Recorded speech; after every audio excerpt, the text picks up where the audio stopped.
The hostage situation in Paris is finally over. The armed gunman who took at least 10 people hostage at a kosher supermarket in a Jewish neighborhood in Paris today is dead, according to CBS News. AFP reported 3 hostages killed, 5 injured, and 5 freed unharmed after police confronted and killed the terrorist. The terrorist was identified as Amedy Coulibaly. Reports link him to the 2 Muslims suspected in Wednesday's terrorist attack on Charlie Hebdo.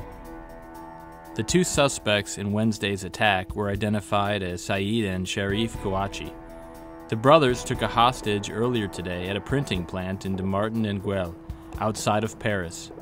Reports indicate that police killed both brothers in a successful attempt to free the hostage Friday evening. One of the Kouachi brothers was convicted of terrorism charges in 2008. The other had visited Yemen. Both were on the American no-fly list. Police believe Coulibaly was connected to the Kouachi brothers.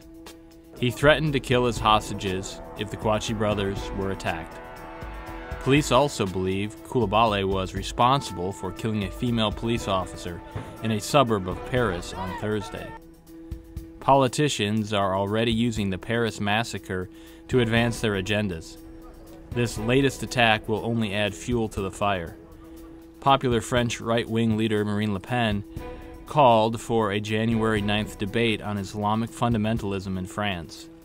After a meeting with the French president, Le Pen said the nation's foreign policy needs to change.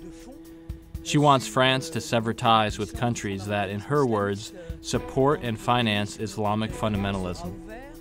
Le Pen is using Wednesday's terrorist attack to build support for her anti-immigration policies, with the goal of being elected president in 2017. The murders have also given anti-Islamic protesters new energy in Germany. Anti-Islamic sentiment has translated into a political movement in Germany. But Pegita's weekly protests continue to grow. Pegida stands for Patriotic Europeans Against the Islamization of the West. About 18,000 people showed up at the Pegida rally on January 5th. The group is calling for another big turnout on January 12th for a silent march to commemorate the Paris victims. Pegida's first demonstrations back in October drew only a few hundred people.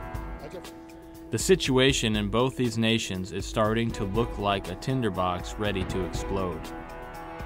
Watch to see how these 2 nations deal with this threat. The trumpet believes Germany will harden its stance toward Islamic radicals as Islamic terrorists continue to violently push their agenda. For more on this trend, read our article Catholic Europe versus Islamic Hordes, Round 2.